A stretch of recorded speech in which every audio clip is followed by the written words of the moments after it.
ఇంద్రుడు ఒకానొక సమయంలో ముల్లోకాలను వణికిస్తున్న వృత్రాసురుడిని తన వజ్ర ఆయుధంతో సంహరించాడు.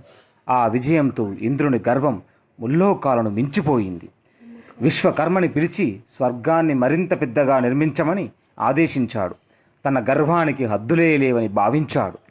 ఈ విషయాన్ని బ్రహ్మ విష్ణుమూర్తికి తెలుపగా విష్ణుమూర్తి ఒక చిన్న బ్రాహ్మణ బాలుడిగా స్వర్గానికి వచ్చాడు. ఆయన సాక్షాత్తు విష్ణుమూర్తి అని ఇంద్రుడు గ్రహించలేకపోయాడు. ఇంద్ర, ఈ చీమలు చూశావా? ఒక్కొక్క చీమ ఒక్కప్పుడు నీలాంటి ఇంద్రుడే అని అనగానే బాలుడు మరుక్షణమే శ్రీ మహావిష్ణువుగా మారాడు.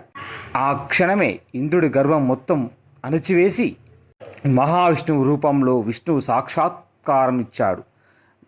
ఇంద్రుడు వెంటనే సాష్టాంగ ప్రణామం చేశాడు.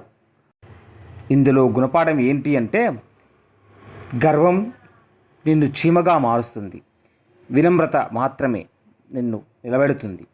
ఇలాంటి అద్భుతమైన రహస్యాల కోసం, మంత్ర ఉచ్చారణ కోసం